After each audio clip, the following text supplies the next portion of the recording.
Hello guys, আজ আমি explain করতে চলেছি আইডলাইয়ের শেষ এপিসোডটি। তো চলো ভিডিও শুরু করা যাক। আর এরকম সকল নতুন নতুন ড্রামাগুলো পেতে আমার চ্যানেলটি সাবস্ক্রাইব করে রাখুন।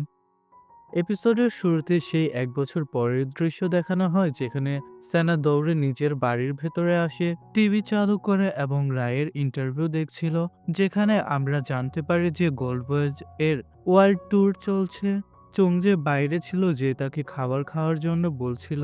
এখন দুজন একসাথে খাবার খায়। যখন তারা কথা বলছিল তখন আমরা জানতে পারি যে এখন চুংজে এখান থেকে চলে যাবে। এখন সে সেনার সাথে থাকবে না, তার আলাদা বিজনেস হবে, যদিও কাজ একই হতে চলেছে, প্রাইভেট ইনভেস্টিগেশন। চুংজে বলে যে আমি ৫ বছর ধরে তোমার সাথে থাকছিলাম এবং আমার ফ্যামিলির মতো ফিল হচ্ছিল। সেনা বলে যে আমারও। যাই হোক, তুমি তোমার বাবার কেস রিট্রায়াল করতে চলেছ। যদি কোনো হেল্প চাই তবে আমার সাথে কন্ট্রাক্ট করে নিও, যদিও আমার প্রাইস বেড়ে গেছে। এটা শুনে সেনা হাসতে থাকে। পরের সিনে সেনার বোসং এর সাথে কথা বলতে আসে।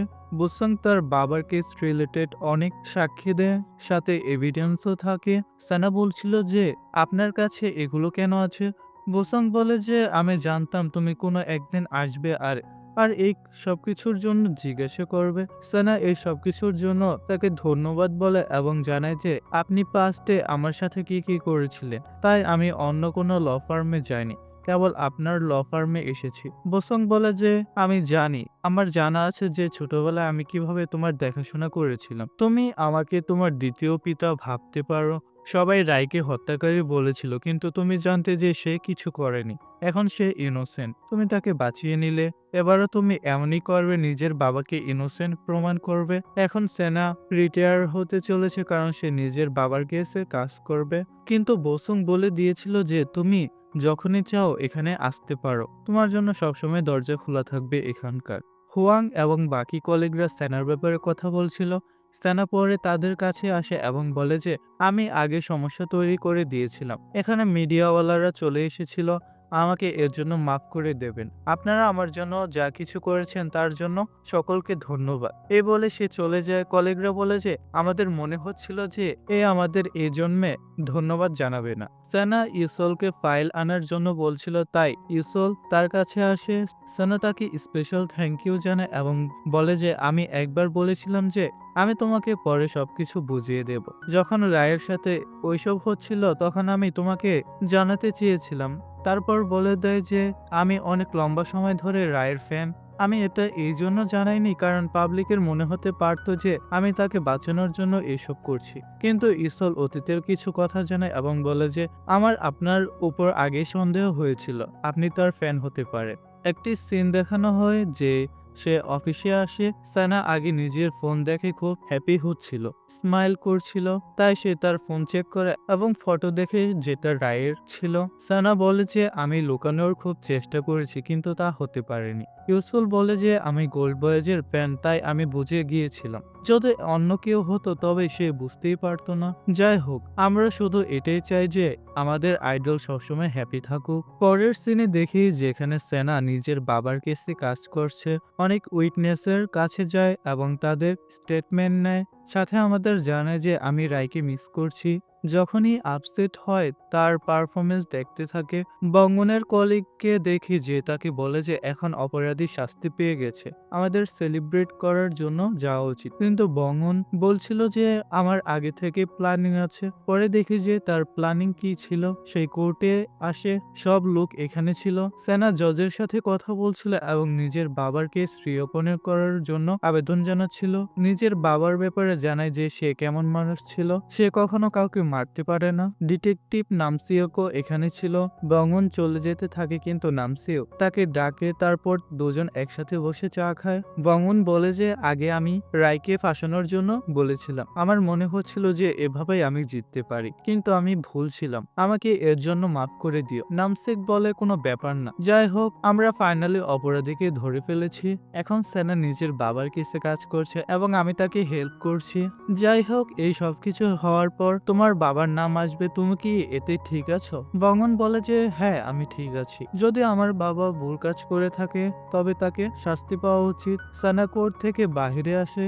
সামনে মিডিয়াওয়ালারা থাকে যারা তার বাবার কেসের ব্যাপারে কথা বলে। সানা এক একটি প্রশ্নের উত্তর দেয়। তখনই মিডিয়াওয়ালারা চিৎকার করে এবং বলে যে রায় চলে এসেছে। আমরা এখানে রায়কেও দেখি, যার হাতে ফুল ছিল। সরাসরি সেনার কাছে আসে এবং সেটি তাকে দেয়। তারপর দুজনে একসাথে চলে যায়। সেনা বলে যে তুমি হঠাৎ চলে এলে যে, আমাকে জানালে না তো? রায় বলছিল যে আমি সারপ্রাইজ দিতে চেয়েছিলাম, যদিও আমার ফ্লাইট লেট হয়েছিল তাই আমি লেটে এসেছি। আমি জানতাম যে আজকের দিনটা তোমার জন্য ইম্পর্টেন্ট। তুমি রিট্রায়াল করতে চলেছো। যাই হোক, আমি তোমাকে খুব মিস করছি। তুমি কি খাবার খেয়েছো? সেনা বলে যে হ্যাঁ, আমি খেয়েছি। রাই সেনাকে বলে যে চলো যাই। সেনা বলে কোথায়? রাই বলছিল যে হ্যালো বলার জন্য। যদিও পাশে রিপোর্টার ব্যাগ ছিল যে এদের ফটো তুলছিল। তখনই দুজন স্ট্রোকার ব্যাগের কাছে আসে এবং বলে যে রায়ের পার্সোনাল লাইফে ঢোকা বন্ধ করো, না হলে আমরা তোমাকে ছাড়বো না। পরে তাকে স্মৃতিসৌধে নিয়ে আসে যেখানে সেনার পিতামাতার কবর ছিল।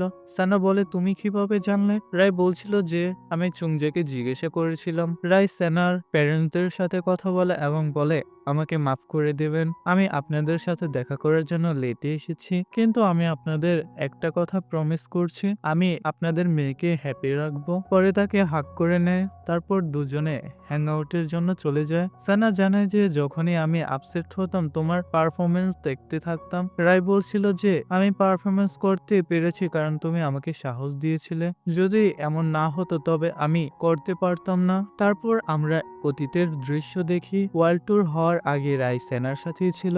সেনা ট্রেকে টাচ করে জানায় যে আমি রায়কে লাইক করি। রায়কেও সেম একই রকম করার জন্য বলে এবং বলছিল যে কেবল নিজের হৃদয়ের কথা শুনবে, তুমি সবকিছু করতে পারবে। সানা বাড়ি চলে আসে। সে চলে যাচ্ছিল কিন্তু যাওয়ার আগে রায়কে কিস করে দেয়। তারপর তাকে বলে তুমি চলে যাও, কিন্তু সে তার হাত ধরে এবং বলে যে আমি যেতে পারি না। পরে তাকে কিস করে নেয়। দুজনে বাড়ির ভেতরে আসে এবং ইন্টিমেট হয়। ইয়ংবিন এবং জেকে দেখে যারা ম্যানেজার হাঙ্কুর সাথে ছিল। হাঙ্কু তার কলিগদের দেখাচ্ছিল যেখানে রায় কিভাবে সেনার কাছে এসেছিল, ফুল দিয়েছিল। এরা বলে যে এটা কোনো বড় ব্যাপার নয়, প্রত্যেকে জানে যে রায় সেনাকে ভালোবাসে, সেনা তাকে বাঁচিয়েছিল। আমাদেরও দেখো কিভাবে এখানে ফটো তুলছে, কিন্তু কেউ আমাদের কাছে আসছে না, আমাদের কেউ ডিস্টার্ব করবে না। কিন্তু হাঙ্কু বলছিল যে এখন তোমরা ফেমাস নও, হয়তো সেজন্য এমন হচ্ছে। এটা বলার পর দুজনে চুপ হয়ে যায়।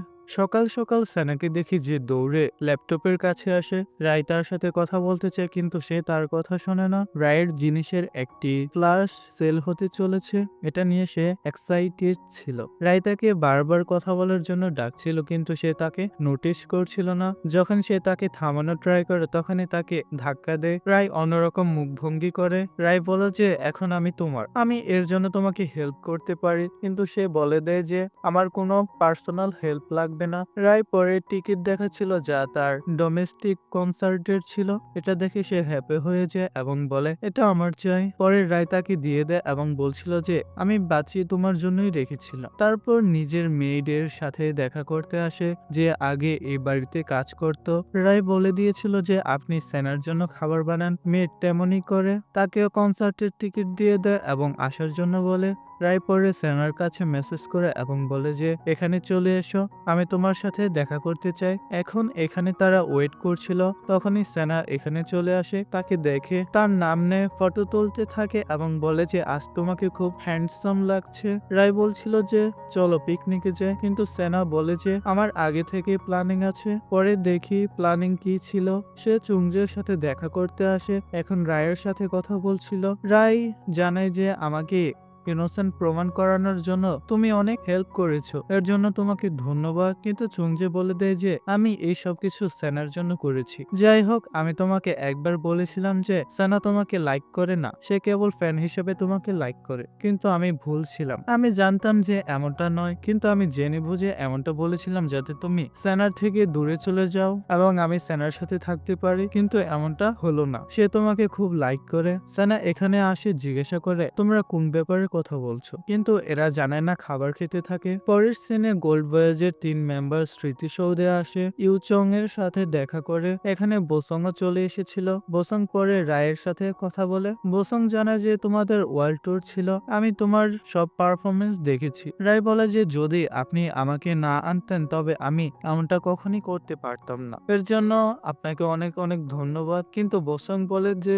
আমাকে ধন্যবাদ বলো না, যদি ধন্যবাদ বলতে হয় তাহলে তোমার মাকে গিয়ে বলো, কারণ তোমার মাই আমাকে তোমাকে নিয়ে যাওয়ার জন্য বলেছিল। পরের সিনে চংজেকে দেখি যে একটি ক্যাফেতে আসে, মিগ্যাং এর সাথে দেখা করে। মিগ্যাং বলে যে তুমি কে আর তুমি আমাকে কিভাবে খুঁজে পেলে। চংজে বলে দিয়েছিল যে আমার এটাই কাজ, আপনি এই জিনিসটা নিন। কিন্তু সে বলে যে আমি নিতে পারি না, এটা কোনো ডেট হতে পারে। চংজে বলে যে এটা আপনি নিন, আপনি আমার প্রথম কাস্টমার, আমার প্রথম কাজ শেষ হয়েছে। মিগ্যাং জিনিসটা দেখে এবং দেখে রায়ের কনসার্টের টিকিট ছিল এটি। পরের সিনে সেনাকে দেখে যে একটি ক্যাফেতে ছিল, টিকিট বাই করার ট্রাই করছিল। যে টিকিট আগে রায় দিয়েছিল হয়তো সেটা আলাদা ছিল। তার বন্ধুও তার কাছে মেসেজ করে এবং বলে যে আমার জন্য একটি টিকিট বুক করে নিও। পরের সিনে কনসার্ট দেখার জন্য আসে। বন্ধু জানিয়ে দিয়েছিল যে আমি কোথায় দেখা করব, আমার কাছে একটি আমব্রেলা আছে। পরে সামনে আসে, বন্ধুকে দেখা যায় আমব্রেলা সরায়, কিন্তু সে জানতে পারে যে